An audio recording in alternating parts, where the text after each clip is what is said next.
Oldu, sözünüzü çatdırarıq. Kamerada da bir keçəndə baxın da.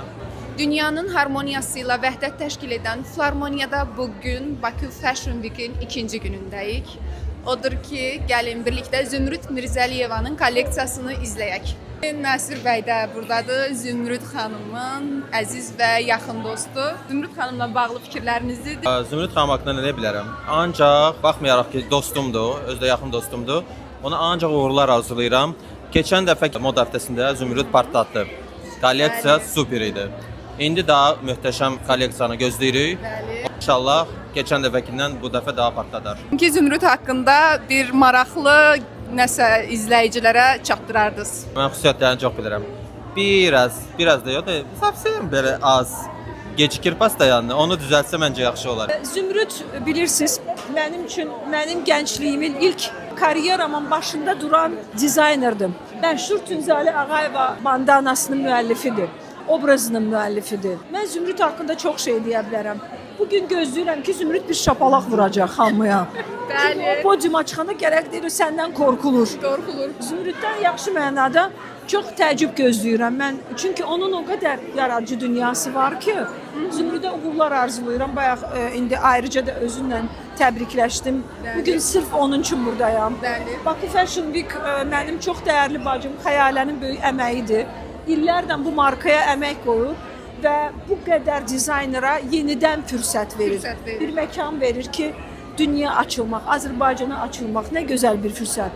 Həm Xəyaləni Bakı Fashion Week-in çox uğurlu keçməsi münasibətilə təbrik edirəm.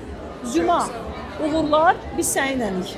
Məncə Zümrüd Azərbaycan dəb həyatına, aləminə çox böyük dəstək olub. Həm yeniliklər gətirib, çox çalışqandır, çox gözəl fikirləri var. Həm milli adət ənənələri, milli dəbi, həm də müasir dəbi bir-birinə çox birləşdirir. Каз Зюмрюд действительно играет очень большую роль, потому что большая часть моего гардероба уже составляет Зюмрюд Мирзалиевой наряды. Почему? Потому что они близки к моему стилю, к тому, что я люблю. Я очень люблю элегантные вещи, вещи, которые делают женщину именно эстетически такой нежной, красивой. И у Зюмрюд это всегда очень сильно очень красиво получается.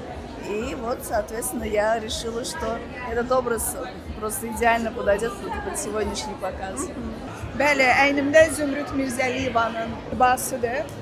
Amma Zümrüd Mirzəliyevanın imzasıyla olan mənə aid libasdır. Çünki Zümrüd Mirzəliyeva öz imzasını şəxsin simasına, xasiyyətinə, duruşuna uyğun olaraq seçir və mən onları sevə-sevə geyinirəm. Öncəliklə Zümanı təbrik edirəm. Bu yerlərə gəlib çatdığına görə öz əzmi ilə, əziyyəti ilə, kreativliyi ilə. Deyə bilərəm ki, hal-hazırda əynimdəki olan gördüyünüz libas sadəcə mənə özgüvən verir. Möhtəşəm bir aura hiss edirəm və milli ornamentləri üzərimdə daşıdığım üçün fəxr edirəm. Buna görə də Zümrüd xanıma təşəkkür edirəm. Bugün Zümrüd xanımın ən yaxın rəfiqələrindən biri Habiba buradadır. Ən yaxın rəfiqəsi xahiş edirəm. Mən də varam. Zümrüd möhtəşəmdir də, yəni bir sözlə. Zümrüd başqa fikirli bir modellerdir. O, yəni high fashiondur da Zümrüd, başqa bir sözlə yaradıcı xanımdır. Zümrüd xanım çox gözəl rəssamlıq və yaradıcı qabiliyyəti vardır. Mən çox bəyənirəm. Yəni ümumiyyətlə Azərbaycanda yerli brendlərin inkişafı çox önəmlidir və düşünürəm ki, bu brendlərin arasında Zümrüd Mirzəliyeva brendi ilk sıralardadır. Sırf bugün mən gəlmişəm Zümrüdü dəstəkləməyə. Çünki onun yaradıcılığını ən əvvəldən izləyirəm, çox bəyənirəm və inanıram ki, hər şey möhtəşəm olacaq. Və biz artıq yekunlaşdırırıq. İndi isə sual yönəlir Felixə. Mən Zümanı təbrik edirəm. Züma professionaldır. Bu əsas kriteriyadır hər peşədə. Zümada təhsil var, Zümada zövq var və Züma əsl peşəkardır. Peşəkarın belə böyük hərflərlə yazaq orada titrlarda. Zümaya uğurlar və bugün biz Zümanı fərqli gördük. Yəni ki, əvvəl biz belə Zümanı görməmişik və istəyirəm ki, Züma dəyişsin, yaxşılığa doğru dəyişsin. Və bugün göstərdi ki, hər şey bacarır. Uğurlar Züma. Züma sənə uğurlar. Çox super idi. Yəni Felix demişkən tam fərqli idi. Züma sənsin.